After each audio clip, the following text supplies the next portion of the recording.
It's not fighting physically. It's not going to war. It's fighting with truth and it's fighting with light, spiritual energy. Others talk about energy. Yes, they do. Others send out energy. Yes, they do. But he identified the problem on earth as being the spiritual energy crisis. And the solution to all the problems on earth start there. Hello and welcome back to the Spiritual Freedom Show with Richard Lawrence. My name is Darren Ball and this is the podcast helping you to awaken your chakras, to unlock your psychic powers, and to discover true spirituality. Now in this episode, I talk to international best-selling author Richard Lawrence about the path of King Yoga and what marks it out as a spiritual path for genuine seekers who are looking for a way to change the world and open the door of enlightenment.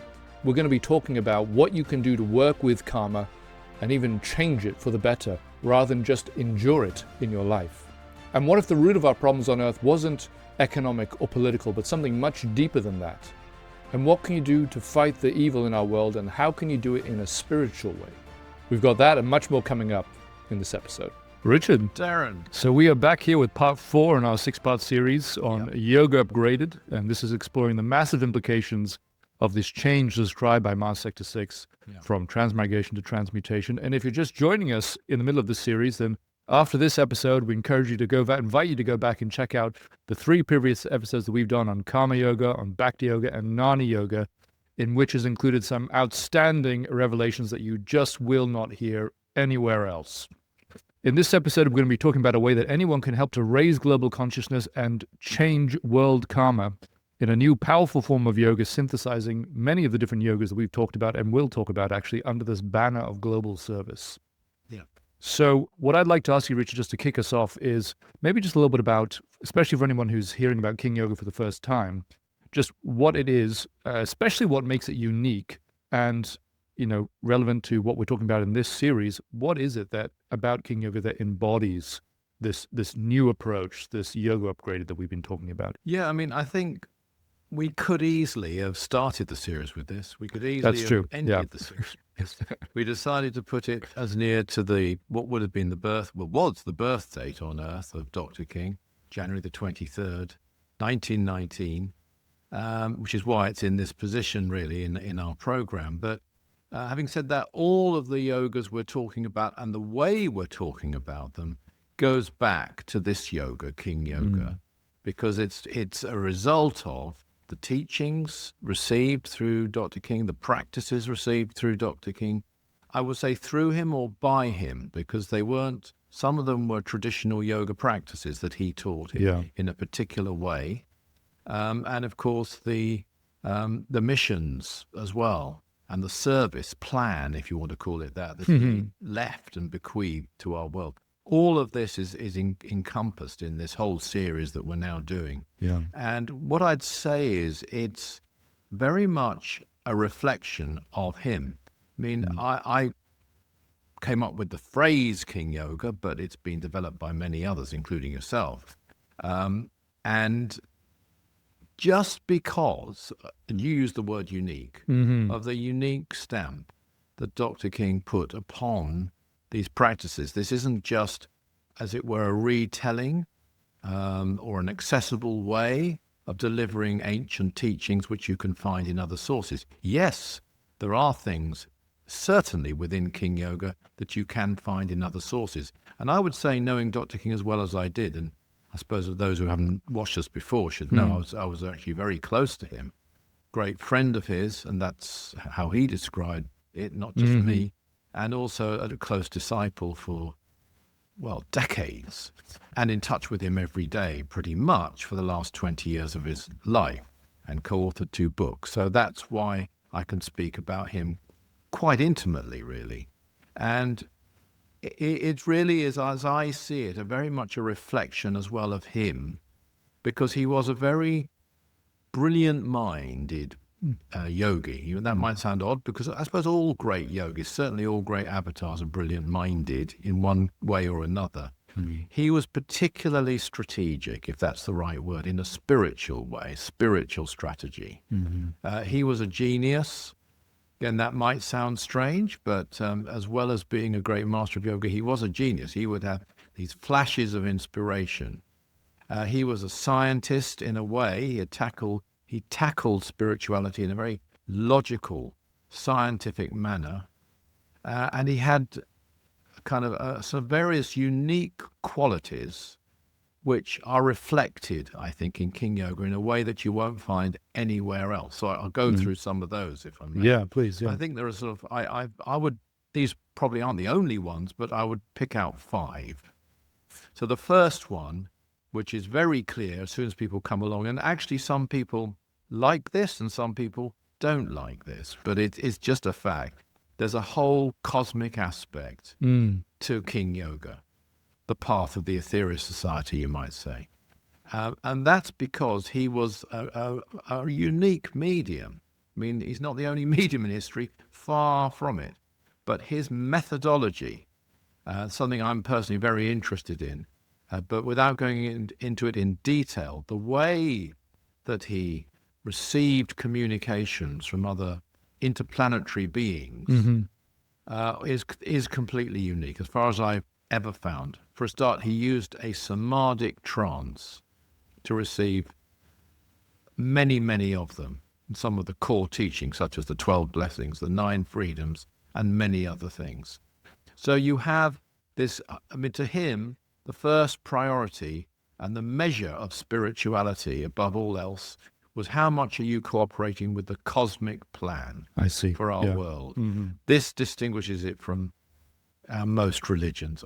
Some of them did, particularly when they started, but they didn't know it, maybe, or it wasn't revealed fully, or it couldn't be revealed fully to them in those days, but not in the way that King Yoga is. What you have in King Yoga is direct cooperation with intelligences from other planets, not indirect, not feeling their presence, not even following their teachings, but direct participation by intelligences from other planets in certain aspects of King Yoga, particularly aspects that we would call the missions.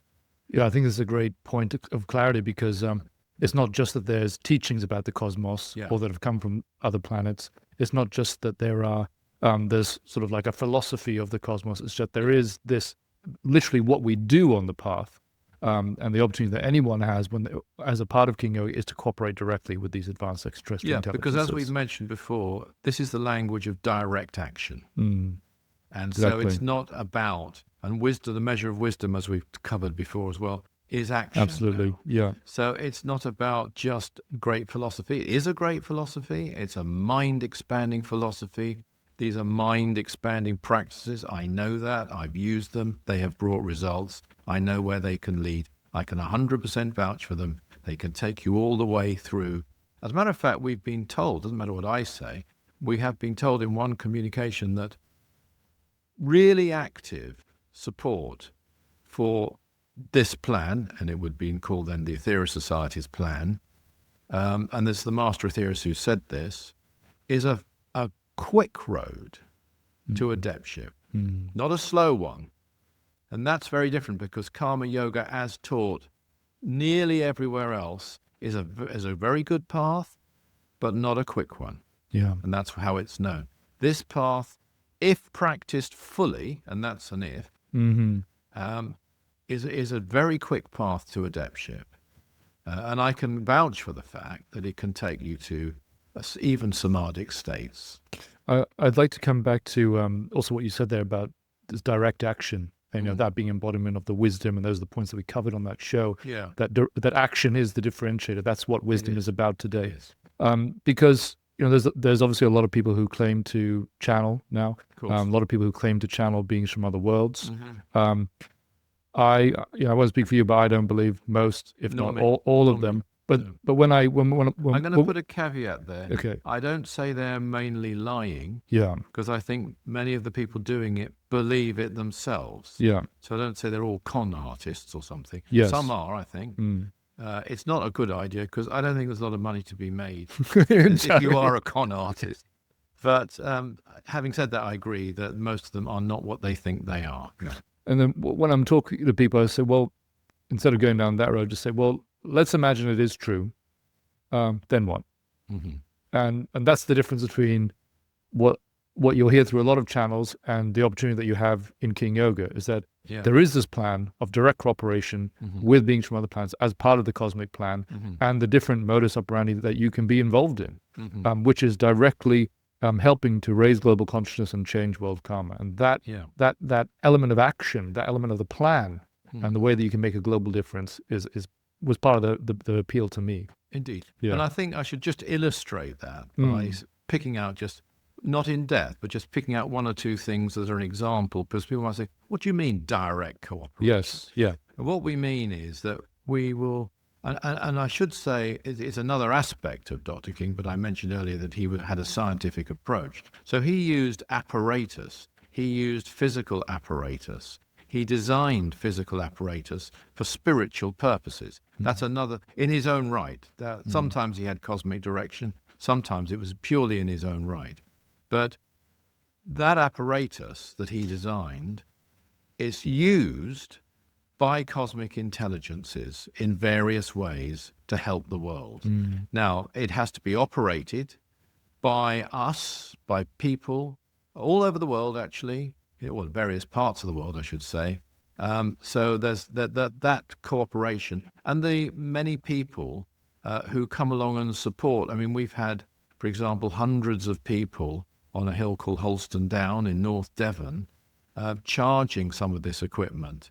And all those people who did that are part of this direct cooperation, because later on, that equipment will be used by intelligences directly to send energy of a beneficial nature to various parts of the world. It would be another show to go into exactly the nature of it, and people can find it in books like Contact with the Gods from Space and elsewhere. Yes. But this is direct cooperation. And when you, for example, cooperate with an activity for which the dates have been given you by an interplanetary intelligence, and you cooperate either online, as hundreds of people do all over the world, probably thousands, either by attending events or cooperating online, you are directly cooperating then with intelligences who are using that event, again, to send out energy. So we do have this program, and I've just touched on it. That's just a couple of examples. Thanks, yeah. Of not just indirect cooperation, not just following a teaching, not even just revering the great ones. All of that is essential, but operating in sync with extraterrestrial beings. I know that's a big claim, but it makes King Yoga unique. You're asking what's unique. That's one thing that is unique. Absolutely. Yeah. And it makes it, more importantly, far more potent as a karmic manipulation, because we're cooperating then with the gods from space, or if you want to say spiritual aliens, we are cooperating with them. That's a karmic manipulation, as well as a much more powerful way, because these intelligences can direct that energy and use it in a far more effective manner than we can. But they can't do it without our participation. Absolutely. So we've got there the cosmic element. The cosmic aspect. Yeah, go on. Yeah. Well, the second one I'd link, I've touched on, is karmic manipulation. And I think this is where Dr. King, the strategist, comes in. His whole approach to karma was very different. We've spoken on previous shows about his definition of karma, or one of his definitions of karma. It's worth repeating. Karma is pressure toward conformity. It is pressure directing you, the mind, and you, the soul, towards you, the spirit. So that is a quote from Dr. King, and it's not just saying karma. I mean, it's great things. Every action is opposite and equal, or, as you sow, so shall you reap. But it's going much more. It's telling you why. Yes. And it's telling you its method of operation. And this is something Dr. King really specialized in. He actually referred to it as his speciality. He used karmic situations in a whole multitude of ways. One of them, which I've already mentioned, is to cooperate with beings from other worlds, because our cooperation with those beings enables them to intervene. They can't just come here and intervene. That would be against karmic law. That would be interference. That's why they don't land openly and prove themselves. He knew all of that. And he found ways that we could, it's a wrong word, this, but trigger, if you like, their participation. And he also helped people to manipulate their own karmic pattern.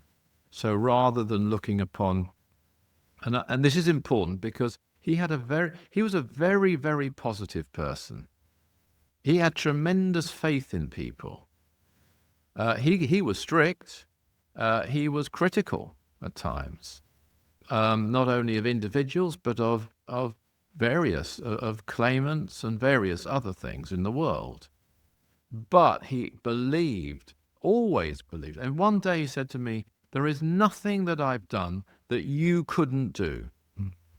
And I'll be honest, when he said that, I didn't really believe it. I was in my 20s at the time and quite nervous around him, really, I suppose, if I look back. And I think he knew I didn't really believe it. And so he repeated, he said, and I really mean that. And this to me is extraordinary. Extraordinary. But it just goes to show his complete faith in human beings, even limited ones like myself, certainly then, with lots of flaws, and still, by the way, limited with flaws. But he believed in what we could do fully, and that was a wonderful thing. So he would enable people, and through King Yoga, you manipulate karma. One of the ways is cooperating with higher beings. That's a manipulation of karma. But also the sending out of energy. So you can kind of synchronize is the wrong word. This is a complicated word, but you can have a symbiotic practice of service and development at the same time. We've talked about that before, but you're sending out energy and you're doing it to serve, but you also know that this energy must come back to you and help you to advance and evolve. It's not something you can do because you just want to make money or you have some materialistic desire. But if it's a spiritual desire, you will be assisted through your karmic efforts and your karmic manipulation. If you do the 12 blessings, you send energy to the Mother Earth. You send energy to the Mighty Sun because we should. We depend on the Mother Earth and the Mighty Sun for everything. And it's a tiny thing that we can do. And if we're not doing it, there is something wrong with us, I think, in my humble opinion, because these are the great aspects of divinity upon which we depend. But when you do that, though, energy will come back to you to some degree from the sun and from the Mother Earth. We don't do it for that reason, but it just must happen. It's just an aspect of karma. Just this is an example which Dr. King really understood. And so it is symbiotic in that regard. You know, you're doing it because you want to serve, you want to be devotional.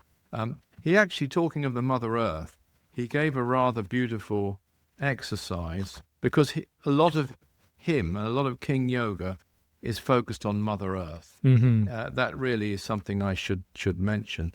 And he said once, if you send a true blessing I'm now reading from something he said in 1962. If you send a true blessing in your own way, in your own words, entirely in your own words, to the Logos of Earth, and just wait, and I feel you will be filled with a vibration which you can physically feel. And this will help you through many, many things which are to come. It does exist, and in this way you can absolutely prove to yourself, which is the only good way of proof, by the way. That's so true. And prove to yourself that it exists. And it is from the Logos of Earth that the violet flame does come. So, and I've tried that, and I can vouch for that, and it does work. And people, this is again an example. And of course, it's a karmic thing. What goes around comes around, they say nowadays. But it's all designed, though. He was a great believer, not like a lot of the old yogis, they were trying to avoid karma, you feel sometimes. Like, this is something we don't want karma. It was almost like bring it on, because it's there to help us. It's an aspect of God, actually, karma. It is divine.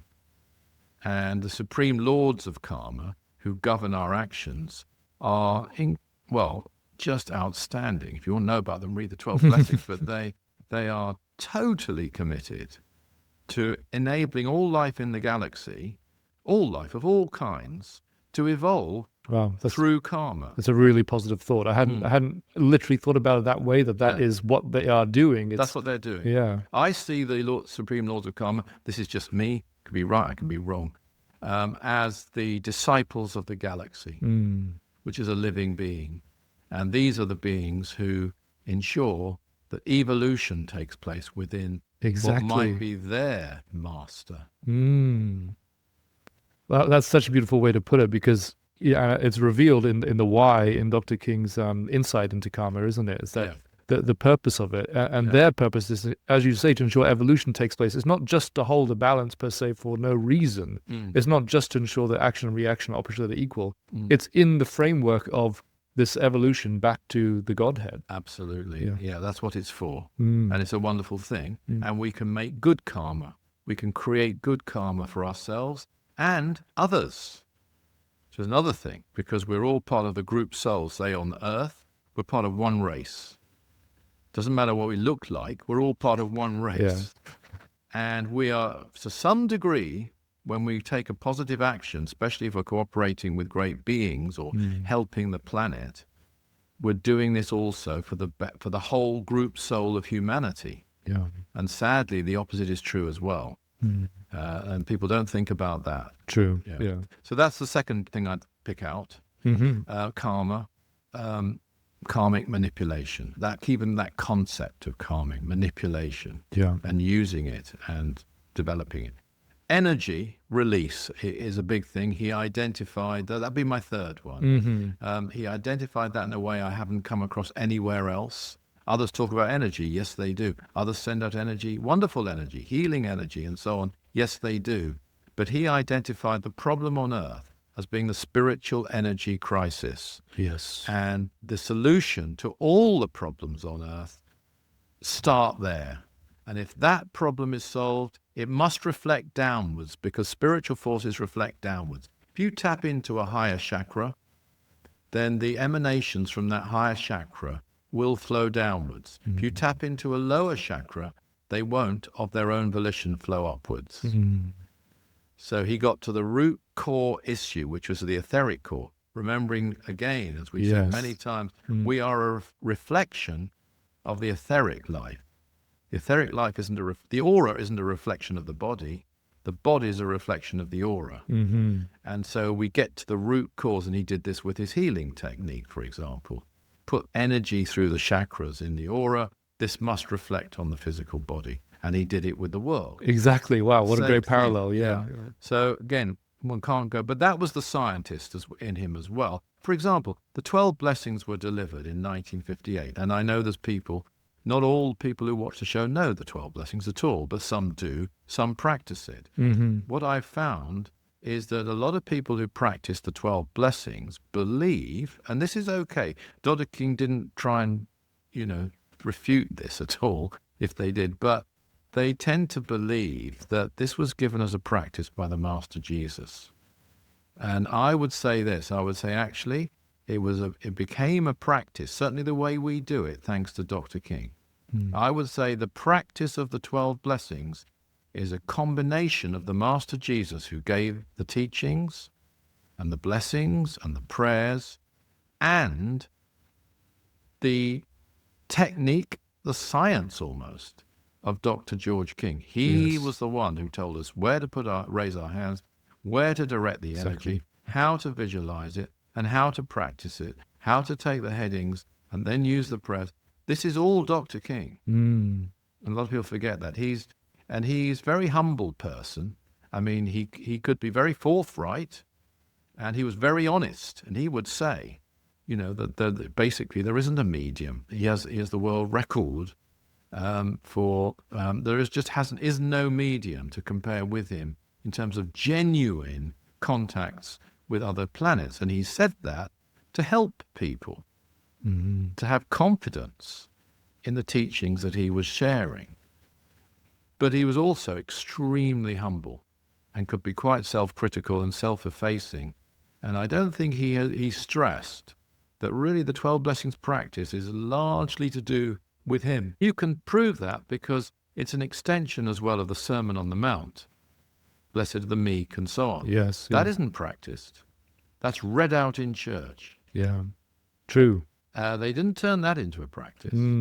Dr. King turned the 12 blessings into That's his unique addition. Yeah. So that's an example and that's all about energy release. And that's another thing that he had absolutely. And the energy release, one thing I will say about the Ethereal Society and King Yoga in general, it doesn't require, and I stress the word require, large numbers of people to be very successful in helping to save the planet. We want, if there were large numbers, we'd be delighted. But the main thing is we have to keep pure and true to the teachings and practices. Some religions, and I'm not even going to name them, have prospered, become extremely wealthy and very, very large, but haven't kept to the root essence and teaching of what was delivered by the avatar that gave it. A lot of times they've had to sell that out, actually, in order to achieve their goals. Indeed. And so, yes, you can get popular if, for example, you say, well, sorry about this at this time of year, but Christmas is a time for family. If you say that. Actually, the birth of Jesus, it's fine. If people have happy family Christmas, I've had many happy family Christmas. I'm not against that, but it's not the essence of what Christmas is. Actually, most people who do it probably don't even believe in the essence of what Christmas is anyway, so it's just become a tradition. But there could be many other examples one could give where you could popularize a path, a teaching, but in the danger then is you lose the very essence of it. Yes. You lose the essence of Christianity, which was, what Jesus actually did was risk life, and his disciples had to follow him, leave everything behind, their lives, their jobs, and did so willingly and sacrificed their lives in those days. It's a very demanding, extremely rigorous teaching, actually.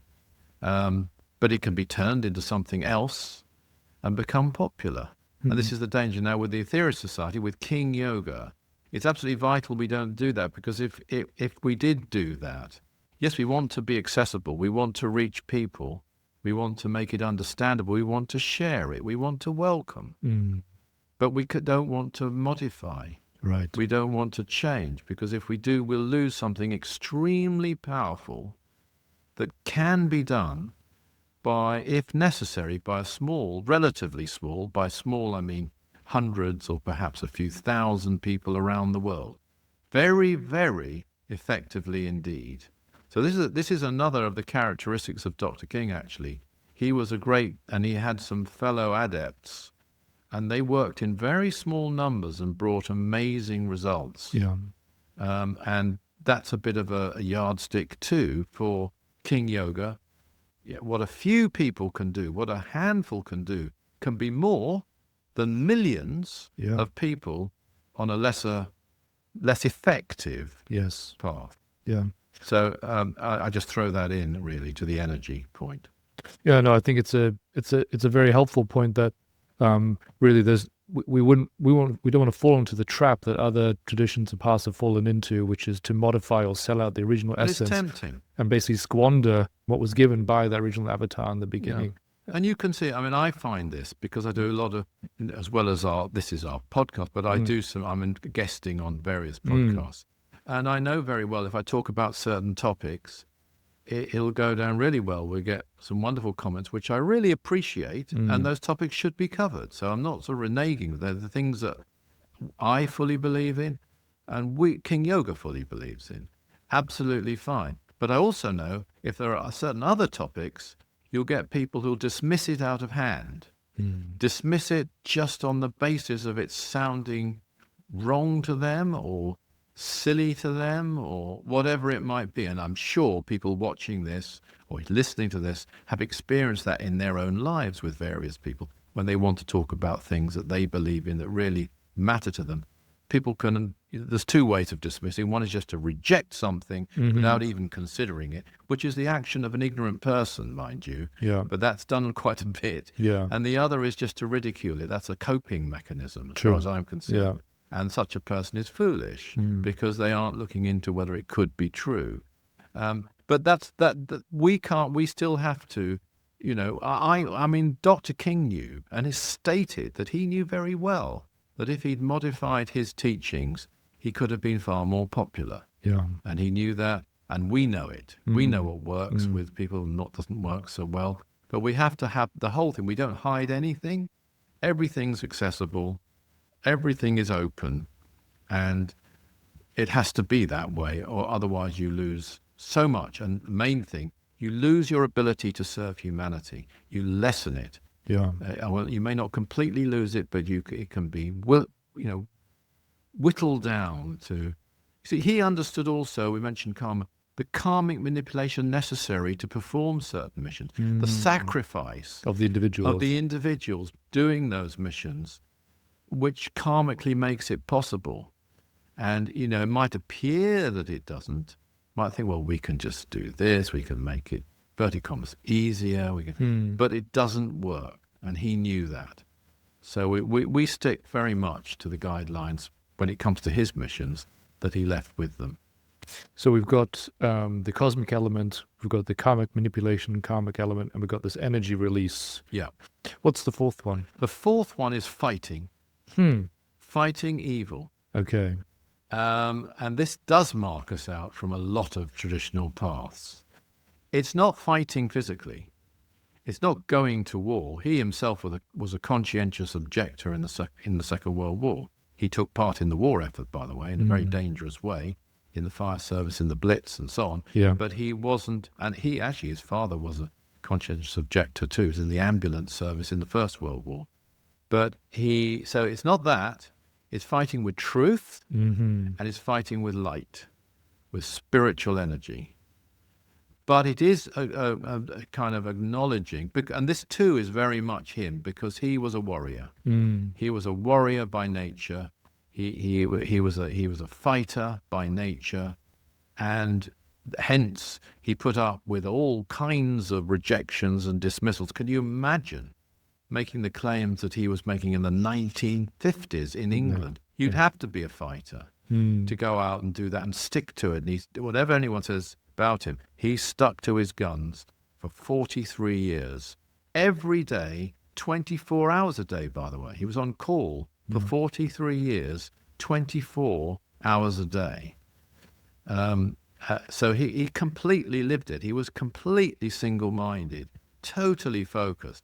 Fantastic example. We talked about example, and your wisdom is really the example of your life. Yes. And he exemplified it. He was totally focused on his mission and totally focused on his task. He didn't in any way renege on any of it at any given time. He stuck to it all the time.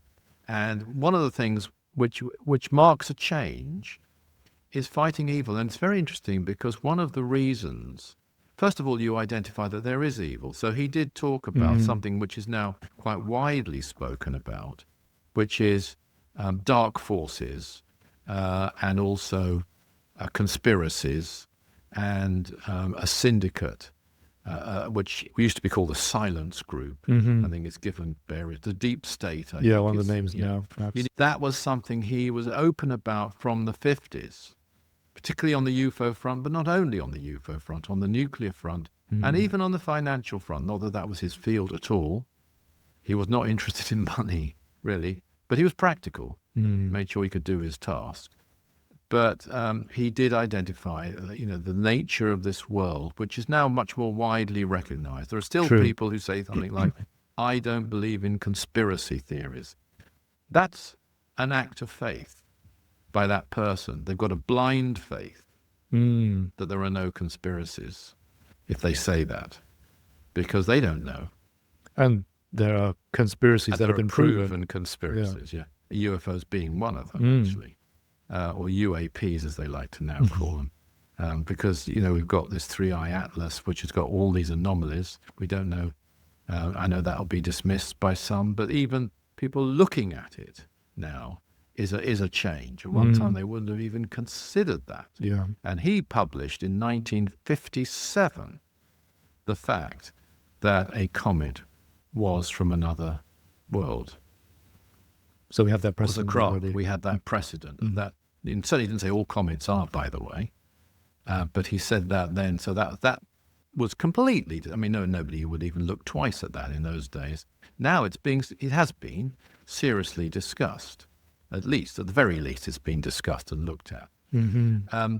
So yeah, he definitely. But also we've had this mighty cover up. And so that would be an example where you fight it with the truth. I've done that for decades. It'll surprise people to know, I think, that when I first used to go out and talk in the very late 70s and early 80s on government cover-ups of flying saucers, as they were called then, we actually got physically booed in some lecture halls. And people were really annoyed and really indignant and laughed at the very idea of governments lying. Now they would laugh if you said governments tell the truth. So we've seen a big turnover, but that's just one example. But more sinister than that are dark forces, not even from this realm. And he identified that. He was open about it. He didn't want people to dwell on it per se, but at all. But should it arise, yes, you've got to fight it with light, with the violet flame, with the white light, and with truth. Those are transmuters.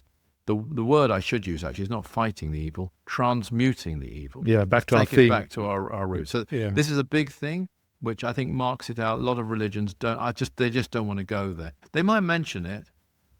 He also is able to explain much more fully what it is, what the so-called devil was, and so on. So he did. That was a thing that I think marks him out. And the final thing of my 5 that I'm picking out is, frankly, his sheer advancement. And this makes King Yoga quite a formidable thing to investigate. And I think it's because of the type of avatar he was. He was an avatar who was a problem solver. They all are. But he came here to at a time of potential nuclear conflict, extremely dangerous time. And he applied his mind to finding solutions to those problems. And as a result, and also because of the faith he had in people that I mentioned, I mean, he wasn't a PR person. I was the main public spokesman in his lifetime for the society, certainly when in the last, say, 20 years. Not the only one, but the one who did most publicity. He possibly still am, but there are others too now, such as yourself. But I would talk to him about it, and it was clear to me he didn't relate and wasn't that interested, to be honest, in what you might call PR. Okay. He didn't really like it.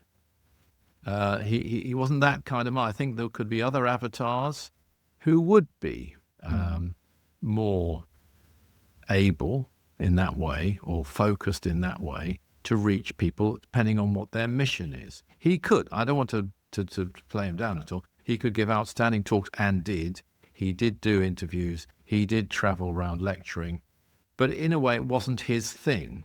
By lecturing, I mean to public audiences. He did do that. I attended them myself. They were excellent. But primarily, as the years developed, he focused on his own, developing his own plans to save our world. That was his priority. And teaching those around him and teaching people who attended and leaving this fantastic legacy of teaching, which we have. A lot of it's on Audio Cloud, for example. Yeah. It's unparalleled, but some of it is extremely advanced. By advanced, I don't mean incomprehensible. He made a point of speaking in what he would call plain English. Yeah. So it's very clear, but it takes a lot of, it takes a certain amount of knowledge. It takes a certain amount of understanding. I think I try to put myself in the position of someone who comes in. You'd have a better idea of this than I do now to King Yoga. And it's such a vast array of different material and things, because I was fortunate. I came in the 1970s. So I saw it evolve while I was there. Yes, you grew with it. I knew him and I grew with it. Yeah. To come in now, you've got to take on board such a disparate a number of aspects to really grasp it. And mind you don't have to do it all at once. Exactly. And the other thing about King Yoga is you could just, for example, as we have, support and practice the 12 blessings, either online, and not do other things if that was your choice. There's no requirement. There's no attempt to convert anybody. That's not our remit at all. We welcome people. The more, the merrier. But we also know this only works if you really believe in it and you really practice it and you start to understand it. Just a couple kind of encouraging things I'll say there, just based on what you've said, just from my perspective coming into this path. I would say that, the more that you study and read a text like the Nine Freedoms, for example, the more you will get out of it as you grow and develop and advance yourself. Very true. The first time I read it, I could barely get through the book, to be honest. I just couldn't understand it. But the more I studied it, the more that these different truths revealed themselves to me. And the more talking to you and doing the show, the more I'm like, oh my God, it's just outstanding, amazing. But you just sort of have to allow yourself to develop, commit yourself to the service, commit yourself to studying the teachings and to continuously listening to Dr. King and doing the practices. And within you will grow a greater realization that can appreciate the teachings more and more and more. So even if you don't, even if you find it difficult in the beginning, if you invest in yourself and the path, you will gradually reap the rewards of the truth that is available to you. Yeah. And then the other thing I'll say that you mentioned there about it being such a disparate, experience and all these different elements that you need to contend with. In the beginning, I just started doing the 12 blessings. I didn't try to catalog the entire theory of society and what all these elements are and try to understand them. Because honestly, you won't. I mean, even a few years in, even as a member, I was like, I still don't really understand what happens in Operation Sunbeam, for example. That I just didn't understand what was going on. If you asked me a chronology of what happened inside his history, I would not have been able to give you even remotely something accurate. But it doesn't matter in the beginning. It comes in time with your greater understanding and familiarity. But to take action, to do something, to be a part of this path and to make a difference to the world, to be a part of this mission, raising global conscience, changing world karma, you just need to start. And start doing the 12 blessings. Fantastic. Start coming along to services, being a part of the work that we do. Fantastic. And then you'll grow with it. No one's expecting you to be a concert pianist on day one. And, you wouldn't expect to be either. But in time, you'll be able to play the whole catalog of Beethoven and Mozart and everything else as you grow. And that's just very well put. So we don't need to be intimidated by the beginning. No, not at all. And I think you put that better than I could, because you've come in. When you came in, it was after his lifetime. And that's very, very helpful information. The other thing I would add, because I have mentioned before that, blind faith isn't enough. But faith is essential. Absolutely. Let me say that. Yeah. And I think if you find, which you will find if you really try it, the 12 blessings works, and you perhaps can see the depth of the teaching to some degree, and like the 9 freedoms. Personally, I loved that from the beginning. I didn't fully understand it. I mean, you said, oh my God, I had that yesterday. Yeah. And I've been looking at it for over 50 years. Yeah, exactly. So that happens. More and more is forthcoming from it. But what you can do, and this is perfectly sensible and very logical thing to do, once you find, okay, the 12 blessings really works, that really makes sense, it all makes perfect sense, let's face it. And it's obviously going further than any other teaching is in certain regards. And you can pinpoint those regards, such as the existence of the galaxy as a single intelligence. There are many who've said there's life throughout the cosmos. Yes, but the galaxy is a single intelligence. That's a revelation you haven't heard before, and there are many others. Now, if you find that it works in one aspect, you can have faith. Because it's not based on a blind faith, it's based on discovering that Dr. King is genuine. Yes, and that's his true. teachings are genuine. So you can say, well, okay then, I accept Operation Sunbeam. I accept the Saturn mission, or some things that seem remote, or Operation Carmelite. I will look into those, but on faith at the moment, I will support those. I will even pray for them, because I know that this is true from my experience of the 12 blessings, or from the holy mountains, or whatever it might be. Yeah, no, that's a great point, that you can sort of extend the faith that you've had proven to you through experience into these other elements, which also arise out of Dr. King in this context. And I think what goes hand in hand in that is your increasing faith in spirituality in general and the world that you can discover beyond the physical as a result of doing the spiritual practices and discovering energy for yourself. And, to get to the point where you really believe in what is achieved through global healing, you can start with experiencing this energy flowing through yourself, giving spiritual healing, the contact healing to others in the technique that Dr. King taught, and realizing it's all the same principles at work here. Mm-hmm. And why would it not work for the world as a whole if you can see it work for an individual?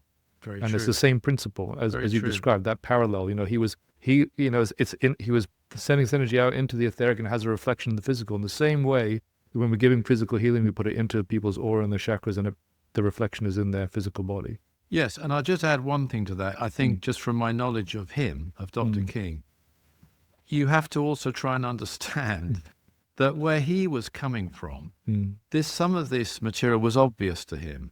Yeah, okay. He could see it. Yeah. And as far as he was concerned, he would expect people to get it. He was a genius, and you can get that with certain type of mind. They'll say something and think, and it is true, and they'll think that's going to really, be obvious to people. For example, one of his books, which is nowhere near his best-selling book, is called Operation Space Magic. It's a technical book, it's a scientific book, but it's a book of vast spiritual import. Not a very long book. But when it came out, I remember when it came out, when he published it, he thought people were going to really relate to this book. Okay, yeah. Because they should do, from if where he was coming from. Yeah. But that's, it's not like as I say, a top-selling book at all. It's there and people are buying it. But that's just an example. And that's where he was. He was a very, very advanced, even as a master. Here's a master who would educate ascended masters. Yeah. Yeah. Need I say more? Yeah. What does that tell you? Yeah. I think it's interesting, just the time. There's a couple other things I'd like to add to that. One is that you mentioned kind of the timing of him coming to Earth at this moment. Yeah. During, essentially being here during the time of the Cold War and the potential of nuclear conflagration, and the challenge that he had in sort of dissolving that. Very similar to the task that Krishna had, which was the last time on Earth we had the potential for nuclear war, basically. So I think that also reflects, as we're talking about here, his level of advancement and the kind of problems that he came to solve. Yes. And therefore, why the path that he has left us would be something so advanced. Well, I'd have to say probably one final thing, that in one regard, it's even more a difficult and advanced a task even than given to Sri Krishna. And this is the way I mean that. Because during his time physically on Earth, a great initiation was given to the Mother Earth. And he also had to respond and deal with, if that's the right phrase, I see. That. Yes. And he did, and he knew how to do it. And some of the missions he left are framed around that. And I think if I was to really highlight, I probably should have had this on my list, because if I was to highlight one thing about him, and therefore about King Yoga, because a path is always a reflection of the master who left it. Yes, yeah. It's going to happen. And so it's a complex path, because he had a complex brain, not complicated, but complex. He could cut to things very simply, get to the kernel of things. But it was a complex framework of mentality he had in order to grapple with the vast problems that he was dealing with. And in terms of the Mother Earth, this was his number one, I would say, priority above all others. And this was a very difficult problem. And of course, this is the thing that will herald the new age. And I actually believe one of his tasks was to enable humanity to endure at all, not just from the potential nuclear conflict, but from the rising vibrations that are actually being held back by the Mother Earth now. Yes. But they are starting to come out, which most people on Earth wouldn't be able to cope with. And so he was dealing with that as well, and enabling almost continuity of evolution. Wow. Without getting too involved or complicated about it all. That was a massively difficult task. Totally. That he wrestled with. And I think it would be his number one. He seemed to know the Mother Earth and what she required at this critical time, not in our history, but in her history. Yeah. And the final point I'd make on that is some of the teachings that he delivered, or were delivered through him, were really intended for the new age, were really intended for a time of great change when those energies will be released. But they're here early. I include the 12 blessings. I definitely include the 9 freedoms, and certainly other teachings in that. Yeah, it's a very profound point. And as you say, it's reflected in the mission and the purpose of the Aetherius Society in helping to prepare as many people as possible to go into the new age. And so I think just in summary there, so we've got, when we look back at this series and what we've been talking about in terms of these new revelations that have been, as a result of this change from Mars Sector 6, we have in King Yoga this language of direct action, which is the essence of this new way of framing Jnana Yoga as wisdom being action. We have this idea of love being the embracing of all, including the Mother Earth, including the mighty Sun, not just a guru or a personal god, or even for the sake of your own development, but for the sake of all. And then we have this service, which is a global service, even a cosmic service in terms of what you can do through the 12 blessings. Yeah. So again, we're thinking about embracing the all, and ultimately this being the essence of this path of transmutation. Very well put. Thank you very much, Richard. Thank you. Hey, Spiritual Freedom Show family, thanks for tuning into the show. So I thought I'd reprise the 5 main points that Richard made there about the path of King Yoga and what makes it such a good fit for genuine seekers who are wanting to change the world. The first was about these cosmic revelations, these teachings that have been given by other planets to us, some of them for the very first time in our recorded history. So the second point was about karmic manipulation, what you can do to change your own karma and what you can do to improve the karma of the world. Why? So that greater intervention can be allowed, so that you can have greater opportunities for spiritual service and realization.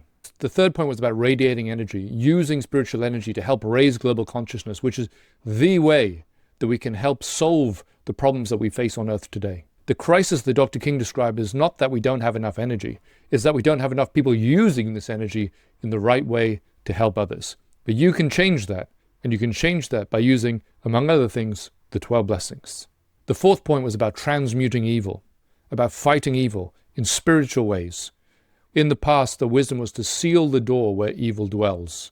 But now we know, as a result of the wisdom given to us by Mars Sector 6, in the context of this more profound understanding of the meaning of life and the reason why the universe is here in the first place, is that all things have to be risen, all things have to be transmuted, all things have to go back to the source, the divine source from which they came in the beginning. And the key is what role you can play as a part of that, using spiritual tools to fight evil with light and with truth. You can check out our previous episodes in this series on Yoga Upgraded for a deeper understanding of why the universe exists in the first place. And the last point he made was about advancement, and this path is an advanced one because it is a reflection of the master who gave it, Dr. George King, an avatar from another planet, someone who is known in this solar system as a solver of difficult problems. And it's those solutions that he left to us all as his legacy to continue into the future and to help prepare as many people on Earth to go forward into the new age. I'd like to highlight a couple other points here, one of which is faith. Not blind faith, but faith as a result of your own experiences, which give you the inspiration and encouragement to invest more time and effort in the teachings and the practices, in the service work, as a result of which you will experience the rewards of greater revelation and advancement, which I can assure you will come in time. And the final point is to say that you don't need to be anyone special to pursue this path. You just need to be someone who's willing to act in the light of truth with a pure love in your heart for the sake of all. Now, if you enjoyed that episode about King Yoga, then do follow, subscribe to the channel so you don't miss any future episodes that can help you to awaken your chakras, to unlock your psychic powers, and to discover true spirituality. Now, if you're interested in more right now, I can recommend you the first episode in the series on Yoga Upgraded, based on this wisdom given by Mars Sector 6, exploring the profound reason for why the universe exists in the first place.